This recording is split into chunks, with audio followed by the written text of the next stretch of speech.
બધા અલગ અલગ બધા વૃક્ષો વાવેલા હોય, કોઈ છોડ હોય. એ દીકરી જ્યારે રમતી હોય, એ 5 વર્ષની દીકરી ધીમે ધીમે ધીમે ધીમે ક્યારે લગ્ન કરવાની ઉંમર થઈ જાય, એના ઘરમાં એના પિતાને કે એના માતાને ખબર નથી રહેતી.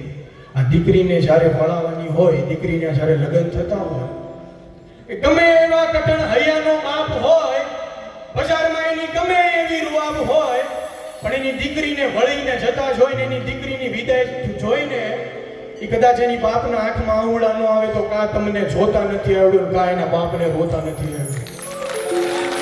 એ કટણ કાળજાનો બાપ એ દિવસે અહીંયાથી નહીં પણ અહીંયાથી રોતો હોય. બજારમાં એનું ગમે એવું નામ હોય, પણ દીકરીને વળતા જોઈને એના જો રૂવાડા ઊભા ન થાય તો એ બાપ બાપ.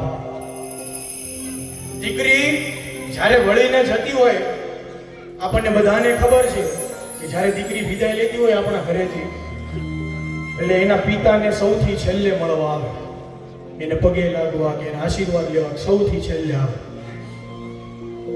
દીકરી જ્યારે એના પપ્પાને ગળે લાગીને એના પપ્પાને કાનમાં કહે છે, પપ્પા તમારે ઉપાધિ નથી કરવાની, જેમ આ મારું ઘર હતું એમ એ મારું ઘર જ છે, જેમ અહીંયા તમે છો એમ મારા ત્યાં સાસુ સસરા છે.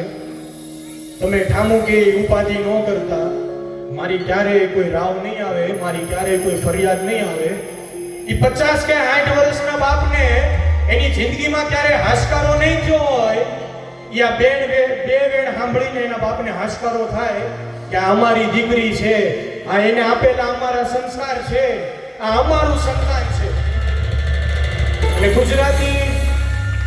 ગુજરાતી સાહિત્યમાં એ ગુજરાતી તમે આ સોંગ બધાએ સાંભળ્યું હશે, અને લગભગ આ ગીત સાંભળીને કદાચ જ કોઈક લોકો રોતા નહીં હોય, બાકી અમે જ્યાં જ્યાં ગાવા ગયા છીએ ત્યાં બધાની આંખમાં આંગળા હોય છે. ગીત જ્યારે રજૂ કરવું છે ત્યારે